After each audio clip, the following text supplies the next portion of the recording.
Hello, नमस्ते, जिन दोपहर स्वागत है आप सभी का। तो बहुत आप लोगों का कंसर्न है कि ओवर टाइम के बारे में आप कुछ बताइए, वहाँ पे हम किस तरह ओवर टाइम कर सकते हैं और ओवर टाइम में क्या-क्या हम जॉब कर सकते हैं? क्या उसके लिए भी अलग से वर्क परमिट लेना होगा या जो हमारा करंट जॉब होगा, उसके साथ-साथ में हम जॉब कर सकते हैं क्या टाइम मिलने पे या वीकेंड पे? तो देखिए, सबसे पहले तो आपको ये समझना है कि यहाँ पर 8 घंटे की जॉब मिलना बहुत मुश्किल है। मिल जाती है, ऐसा नहीं है कि आपको 8 घंटे की जॉब यहाँ पे नहीं मिलेगी। 8 घंटे सिर्फ़ ऑन पेपर होता है, बट एक्चुअल में आपको 12 घंटे, 14 घंटे काम करने होते हैं। 14 घंटे एक्सेप्शनल है यदि आप मान लीजिए मीट में है, चिकन में है, और वहाँ पे चूँकि ऑर्डर पे डिपेंड करता है कि यदि ऑर्डर बहुत ज़्यादा है तो फिर आप जो है 14 घंटे, 16-16 घंटे भी आप काम करते हैं और जिसका आपको एक्स्ट्रा पे भी होता है। मतलब ऐसा नहीं कि वो ज़बरदस्ती आपसे करवाया जाता है, लेकिन आप जो है खुद ही करेंगे, क्योंकि ऑब्वियस सी बात है, अगर आपको ज़्यादा पैसा मिलेगा तो आप ज़्यादा काम करेंगे।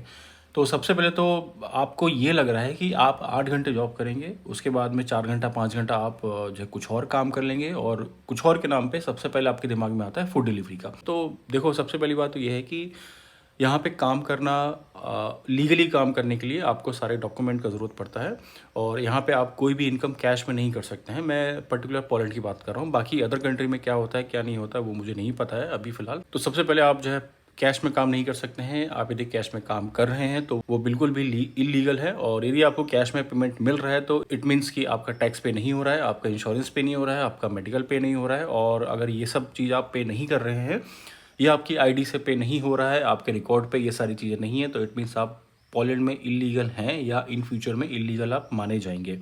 तो सबसे पहले तो आपको ये समझना इंपॉर्टेंट है कि कैश में काम नहीं करना है। और रह गई बात की ओवर टाइम की, तो देखो, ओवर टाइम का मतलब यहाँ पे 8 घंटे के बाद आप जो भी 4 घंटे काम करेंगे वो ओवर टाइम में ही काउंट होता है। एजेंसीज उसको ओवर टाइम में ही शो करती है कि बंदे ने ओवर टाइम भी किया है, बट एक्चुअल में जो आपको 8 घंटे में जितना आपको पे होगा उतना ही वो जो बाकी के 4 घंटे हैं उसमें भी आपको उतना ही पे होगा।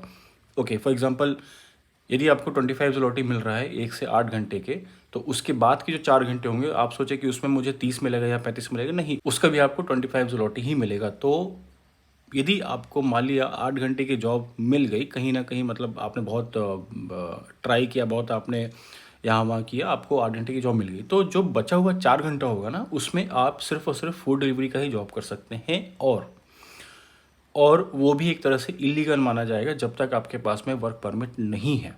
अच्छा, वर्क परमिट जो फूड डिलीवरी का है उसका एलीट पार्टनर्स होते हैं यहाँ पे। फॉर एग्जांपल, यदि आप ऊबर ईट्स का यदि आप उसमें फूड डिलीवरी का काम करना चाहते हैं तो ऊबर ईट आपको डायरेक्टली हायर नहीं करेगा। जो उनके एलीट पार्टनर्स होते हैं, इट मीन्स जो उनके थर्ड पार्टी है, उसके थ्रू आपको काम करना होगा, और वो थर्ड पार्टी पहले आपका काम देखेंगे, और मतलब वर्क परमिट आने में 3 महीना, 4 महीना, 5 महीने का टाइम लगेगा, और वो आपको ये बोलेंगे कि ठीक है, इस बीच में आप जो भी प्रोसेस है रजिस्ट्रेशन होने का, आप वो करके आप डिलीवरी करना स्टार्ट कर दो। आपके पास में खुद का व्हीकल है, साइकिल है, वेल एंड गुड। नहीं है, हम आपको प्रोवाइड करेंगे, उसका जो भी वीकली रेंटल कॉस्ट होगा वो आपको पे करना होगा। इस तरह से आपका हो गया, आपने स्टार्ट कर दिया। जब आपने काम स्टार्ट कर दिया फूड डिलीवरी का अपने पार्ट टाइम में या वीकेंड में, और जो वो पार्टनर होगा वो 1 महीना, 2 महीना, 3 महीना आपका पहले काम देखेगा। जब उससे आपका काम सही लगेगा कि हाँ भाई, जो बंदा जो काम कर रहा है, उसके बाद वो लोग 1-2 महीने बाद आपका वर्क परमिट अप्लाई करेंगे, और फिर आपका वर्क परमिट आने में जो टाइम लगेगा सो लगेगा। लेकिन यदि उस बीच मान लीजिए आपके पास में फूड डिलीवरी जॉब का वर्क परमिट नहीं है और आप फूड डिलीवर कर रहे हैं, कुछ टाइम बाद आपको पुलिस ने रोका यहाँ पे, या कोई भी बॉर्डर गार्ड या पुलिस कोई भी रोक लिया। अब चूंकि भाई हम जैसे लोग तो अलग ही दिख जाते हैं ना, तो वो हमको कभी कभी रोक के पूछते हैं कि सर, क्या हम आपकी आईडी चेक कर सकते हैं, आप यहाँ पे कहाँ पे जॉब करते हैं, ठीक है। तो इस तरह से वो लोग इंक्वायरी भी करते हैं लोगों को, अगर उनको लगता है कि भाई हमें किसी को रोक के पूछना चाहिए। तो मान लीजिए कि उन्होंने आपको रोका और आपसे पूछा कि भाई आप फूड डिलीवरी का जॉब कर रहे हैं, क्या आपका एम्प्लॉयर कौन है, वर्क परमिट दिखाइए आप अपना, आपके पास में वर्क परमिट है या लाइसेंस है। अच्छा, लाइसेंस आपको तभी लगेगा जब आप टू व्हीलर पेट्रोल गाड़ी यूज़ करेंगे तो आपको लगेगा लाइसेंस, और आप फोर व्हीलर यूज़ करेंगे तो लगेगा। यदि आप जो बैटरी वाली होती है साइकिल या वॉकर टाइप जो होता है, यदि आप वो सब यूज़ करेंगे तो उसके लिए लाइसेंस का ज़रूरत नहीं है। बाईसाइकिल ये सब के लिए ज़रूरत नहीं है लाइसेंस का। पेट्रोल वाली गाड़ी आप यूज़ कर रहे हैं तो उसके लिए लाइसेंस का आपको ज़रूरत पड़ेगा। यदि आपके पास में वर्क परमिट नहीं निकला उस टाइम पे, तो फिर वो उस पे एक्शन ले सकते हैं। जो आपका एम्प्लॉयर होगा उस पे भी फ़ाइन हो सकता है, और आपके ऊपर तो फ़ाइन होगा ही होगा, जो भी होगा आपके रिकॉर्ड में वो चीज़ें आ जाएंगी। तो एक बार यदि आपके रिकॉर्ड में कुछ भी चढ़ गया ना negative, it means for example यदि आप बस में, ट्राम में, यदि आप WT हैं, विदाउट टिकट आप जा रहे हैं, यदि आप बाय मिस्टेक या आपकी अगर किस्मत ख़राब है और टिकट चेक करने आ गया कोई यूज़र, और अगर टिकट चेक हो गई, आप WT पाए गए, तो वो हालांकि फ़ाइन होगा आपके ऊपर में 200 300 500 जो भी है उतना फ़ाइन होगा। आपको टाइम दिया जाएगा, आप अगर ऑन द स्पॉट पे नहीं कर पाएंगे तो आपको टाइम दिया जाएगा, 1 हफ्ते का, 2 हफ्ते का, 3 हफ्ते का। आप नियर बाई अपने अपने पोस्ट ऑफिस में जा करके उसको आप पे कर सकते हैं। लेकिन उससे इम्पैक्ट क्या होगा, आपने पे तो कर दिया, लेकिन वो रिकॉर्ड जितने भी टाइम तक आप पोलैंड में रहेंगे वो आपके रिकॉर्ड में होगा। आप अगर पूरे जीवन भर यहाँ रहेंगे, पूरे जीवन भर वो आपके रिकॉर्ड में होगा कि हाँ, फलाने व्यक्ति को 5 साल पहले, 7 साल पहले, 10 साल पहले, 15 साल पहले इसको ये फ़ाइन लगा हुआ था, इसी वजह से उसको फ़ाइन लगा हुआ था। तो वो एक आपका कैरेक्टर वो डिसाइड कर देगा कि हाँ भाई, ये बंदा तो ऐसा ही है।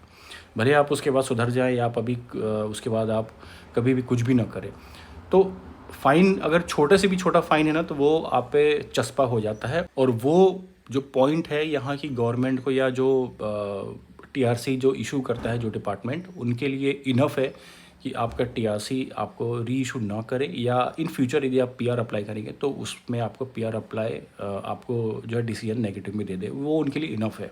और आप उसके लिए कुछ नहीं कर सकते, आप सिर्फ फाइट कर सकते हैं, आप जो है केस कर सकते हैं, लेकिन ओवरऑल डिसीजन उनके ही हक में होगा, क्योंकि भाई सब उनके ही लोग हैं। और जो इस तरह के जो लोग होते हैं, जो बाहरी लोग हैं, जो उनके ऐसे नहीं हैं, और ऊपर से कुछ इस टाइप की एक्टिविटी है, तो वो तो भाई ऐसे लोगों को तो वो जो ढूंढते रहते हैं कि हम कैसे ऐसे लोगों को बाहर निकाले लीगल बेस पे। और अगर लीगल बेस पर ना निकाला जाए तो कुछ ना कुछ तो किया जाए इन लोगों को यहाँ से भगाने के लिए। तो ये चीज़ें हैं। तो पार्ट टाइम के साथ साथ में मैंने आपको बता भी दिया कि आपको क्या कॉशस रखना है। यदि आपको लगता है कि भाई आप 2-3 महीने में यदि आपका वर्क परमिट आ जाएगा फूड डिलीवरी का, तो आप बिल्कुल स्टार्ट कर सकते हैं, छुप छुपा के यहाँ वहाँ आप बिल्कुल स्टार्ट कर सकते हैं। आप ये कोशिश करें कि पुलिस वाला कोई आपको ना रोके, कोई आपसे ना पूछे उसके बारे में कि वर्क परमिट दिखाओ।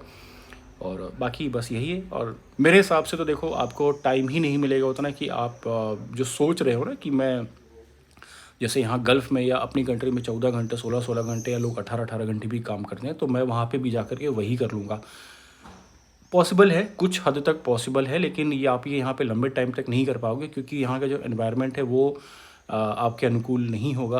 वो मतलब एनवायरनमेंट यहाँ का टोटली डिफरेंट है, हमारे यहाँ का एनवायरनमेंट टोटली डिफरेंट है। इसका बहुत बड़ा असर पड़ता है कि हमारी बॉडी कितनी एक्टिव है, हम कितना एक्टिवली काम कर पा रहे हैं, उसका बहुत असर पड़ता है इन सब चीज़ों का। आपको भले ये सब चीज़ें चूतियापा लगेगी कि यार ये क्या बोल रहा है, मैं तो 18-18 घंटे काम कर, ठीक है, आप जब भी आए यहाँ पे आप उस चीज़ को महसूस कर लेंगे, आप उस चीज़ को देख लेंगे कि कितना अंतर है, मौसम का कितना फ़र्क पड़ता है, टेम्परेचर का कितना फ़र्क पड़ता है। बाकी फिर आपके ऊपर है, आप पहले आ जाएँ, आप पहले आने के बारे में सोचें, फिर उसके बाद में पार्ट टाइम के बारे में सोचें, या फूड डिलीवरी के बारे में सोचें, या फलाना ढिमकाना उसके बारे में सोचें। पहला आपका मोटिव होना चाहिए कि मुझे पोलैंड का वीज़ा लेना है, D टाइप नेशनल जो वीज़ा होता है, मुझे पहले वो लेना है। देन उसके बाद में जो भी है TRC है, फलाना ढिमकाना, उसके बाद में आप सोचें। आप अभी आए नहीं है और आपको अपने TRC की फ़िक्र है, आपको PR की फ़िक्र है कि भाई PR कैसे मिलेगा, सिटीजनशिप क्या मैं ले सकता हूँ कि नहीं ले सकता हूँ, मैं यहाँ पे पार्ट टाइम कैसे करूँगा, कौन सा करूँगा, तो वो भाई बात की बात है।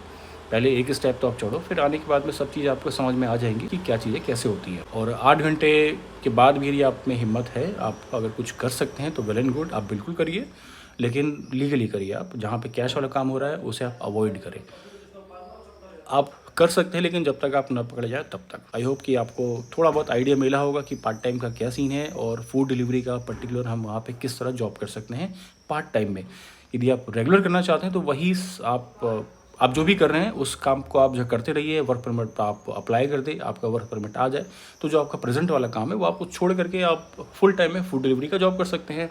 और फुल टाइम में ऐसा रहेगा कि आप 14 घंटा करें, 16 घंटा, 18 घंटे, वो आपके ऊपर है। चाहे आप 24 घंटा करें, वो आपका जो फ्लीट पार्टनर होगा वो आपको रोकने वाला नहीं है कि नहीं भैया तुम्हारा तो शिफ्ट हो गया, नहीं, वो फिर आपके ऊपर है भाई।